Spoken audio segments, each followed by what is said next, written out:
Hey, welcome back to Bimblebit. I'm Damian. I'm Andy. And we're just two guys shooting the shit about Bitcoin. Let's lock in our blockchain height, 900,548, always courtesy of our friends at TimeChainCalendar.com. And you might have noticed it's rolled over into the 900,000s now. 900,000. Isn't that awesome? Yes, it certainly is. All right.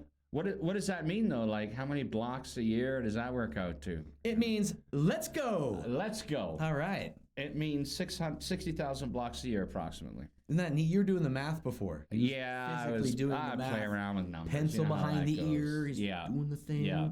I was going to talk about a prediction that was saying that, due to all the stuff going on, the demand of Bitcoin is just going to push it over 107.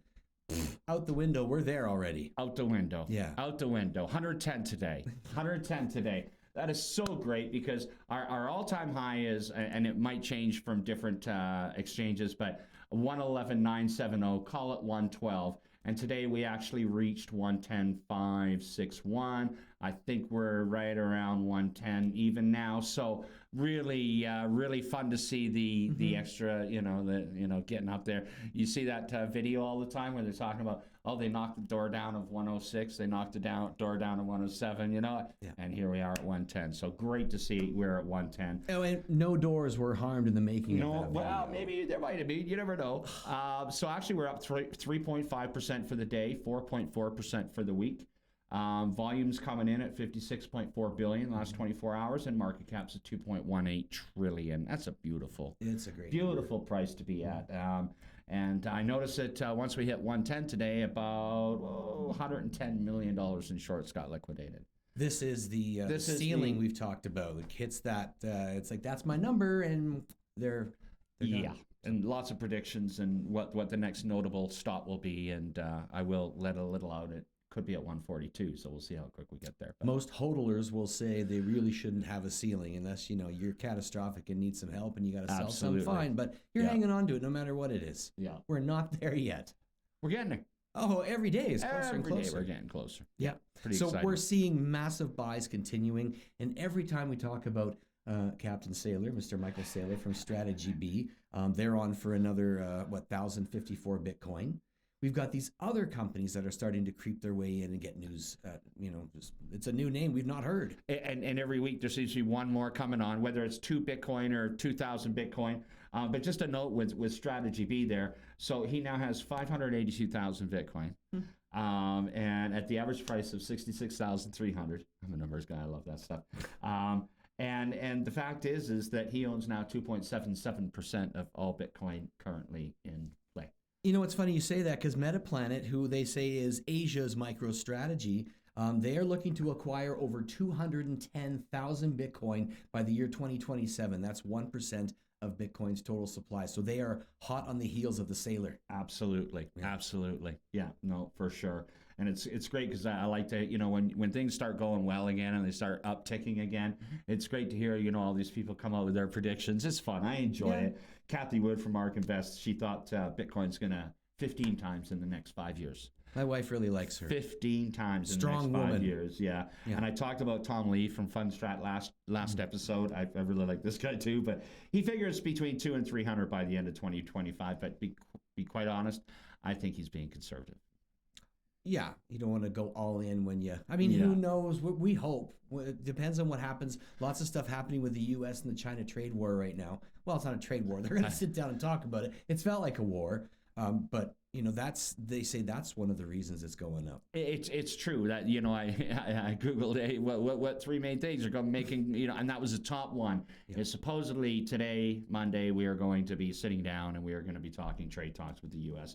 But who knows? You never know. But one of the big things, too, is a thing that keeps ticking along, is the U.S. Crypto Act that they're trying to finalize. And I believe they're getting close. Sure. And I believe they're getting close because they're going to be fear of missing out, FOMO, fear of missing out, that. And I think that they want to be there and they want to be the first country. It's them and China right now. Although Michael Saylor owns more Bitcoin than China and the U.S. combined. Well, he's a pro-activist. Much so. And now there are so many other countries that are carrying on. Like, for instance, I caught this one today. Paraguay is now officially making Bitcoin official tender. Yeah, that's cool, right? El Salvador, Again, Paraguay. you mentioned they come out of nowhere all of a sudden, and it's just they're getting involved, tiny steps, but those tiny steps grow. Look at Buddy in El Salvador, how many Bitcoin he has now. I want to ask a question. It seems to me that the countries that are accepting Bitcoin as legal tender and trade every single day are the countries, and I'm no disrespect in saying this, but I think they would be called second or third world countries, Correct. truly. And they seem to be the most initiative when it comes to this.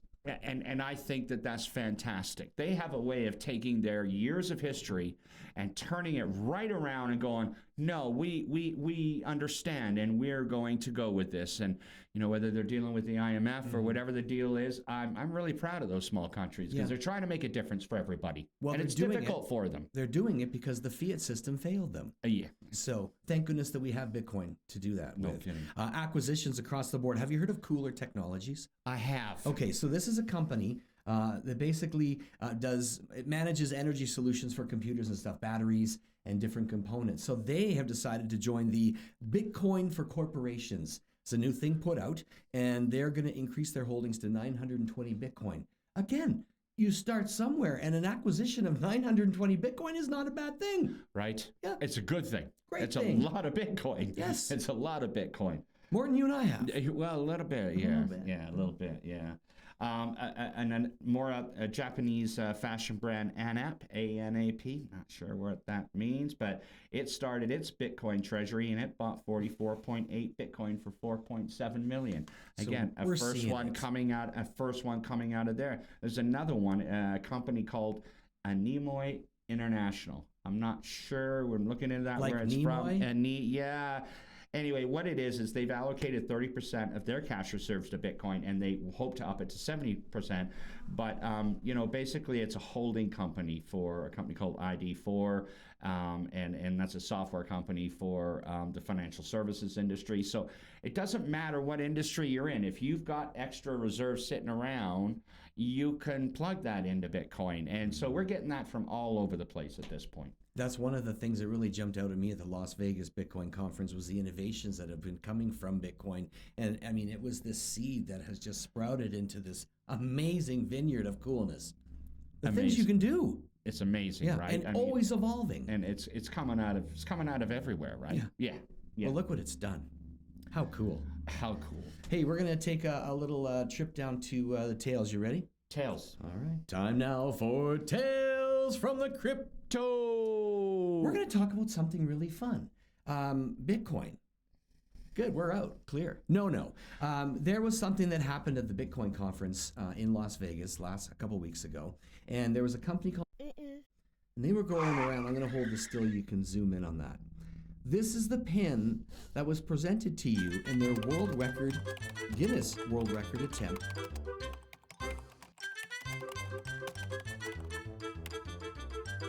Guinness World Record attempt to do the most transactions in one day. So the pin says World Record Hodler. I thought that's pretty good. Well, they managed to beat the record that was set in 2023 for just over 2,000 transactions. Well, this time, May 28th, in an 8-hour period, over 4,000 point of sales transactions. So that event, and we as a group that were there, have proof to show we were there, are part of a Guinness World Record now. And that's so cool. something. Yeah, and there's different things that are coming up all the time, right? Things that we new things that we're experiencing and where this industry is taking us that we don't even know where it's taking us, but it's sure given us some great experiences along the way. I'm not sure if you know this, and I'm asking the question because every year we used to get in the Christmas Guinness Book of World Records.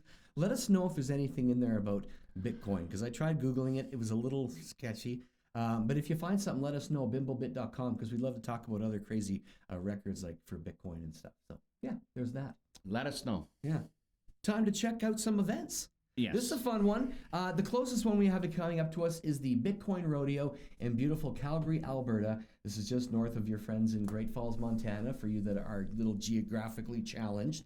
This is going to be happening June 28th and 29th. The website is up and running, bitcoinrodeo.com. You can check out all the speakers. Ben from BTC Sessions is going to be one of them that's there. And if you can make it work, the Calgary Stampede is right on the heels of that bad boy, happening from the 12th until the 13th. That's not right. No. It's from the 12th to the... I believe it starts around the 4th, actually. See, there's lots of beer. First 10 days, take a few in July. Always, same time. Yeah. It's fun anyway. I grew up in Calgary, and the Stampede it is a fun such a good time. Yeah. And the city swells by like millions. Like, it's crazy, right? Like, it's beautiful. Yeah. And then there's another one. Yeah.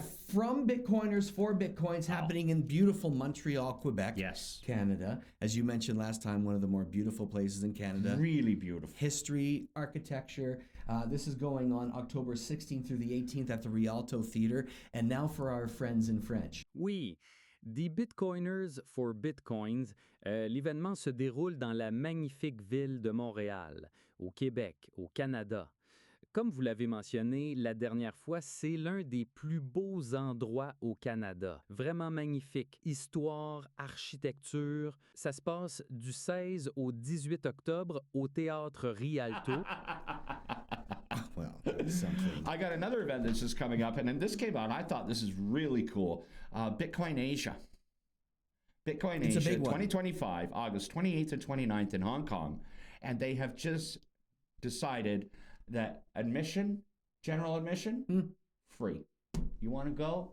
Ain't gonna pay a dime. You can just walk on in. I love that. You can pay a little bit more for some upscale packages and stuff like that. But anybody that wants to go to that Bitcoin is free to go. They just want more people to learn about it. Isn't that fantastic? That is innovation. That's how you bring You're darn people right in the it door. is. Because I'll tell you, if I wanted my boys to come, they'd be like, nah, because they can't afford to go. Truly. But to open it up to the public like that, Way to Two go. thumbs up. Way to go. Great Hong Kong. idea. Way to go, Yeah. Bitcoin Asia 2025. Brilliant. Brilliant. well, we've been teasing this for a little while now. We're actually on the map now. Dopt-a-Node. We're on This the map. is Yeah. Bimblebit.com's Dopt-a-Node program, and our nodes are synced up to block height, and we are currently running a node right now, and it was a lot of fun to watch Trevor put it together, which brings us to another program, a 4-part series on how to do your own node. Behind the Bench with Trevor is going to be coming soon, but we're so excited to offer this program. I saw the first 2 episodes, and I got to tell you, like, every detail is there. You're going to see the parts, and you're going to see all the things that are going on, and he's literally showing you and giving you tips how to move. It's amazing. So when these come out, it'll be a 4-part series. I'm hoping it's going to come out within the next couple of weeks, probably. You got to watch. I mean, Trevor is amazing at showing you how to actually do this piece by piece by piece. And yes, we're officially done, uploaded all the core Bitcoin, and now we're on the regular. We're right there with the last 10-minute block. So really exciting to see. Really exciting to see about how we're going to get Dopt-a-Node, to fly, sort of thing. So Trevor's show is one of those things where if you're good with your hands, you know computers, this is really a fun step-by-step thing to follow.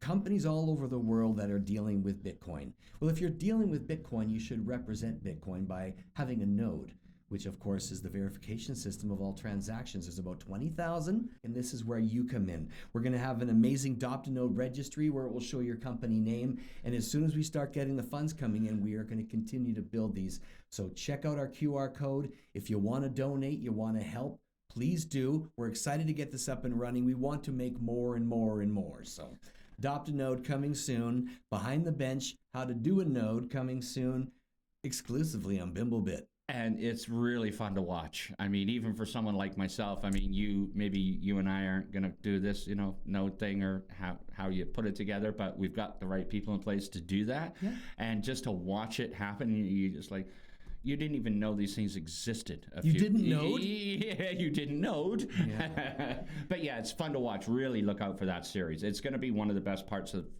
4-part series Behind the Bench. Yep. You're going to want to watch that. And one of the hassles that we take away from the Dopt-a-Node program is the security part of it. You do not need to worry about it. And it's one of the more major worries of people. So, I mean, let us help you. Help us help you. So check us out. Got anything else, brother? No, I think that's it. All right. Well, thanks for joining us. We'd love to hear from you. If you'd like to donate to the show, check out our QR code. In the meantime, I'm Damian. I'm Andy. We're just 2 guys shooting the shit right here on Bimblebit.com. Cheers, mates.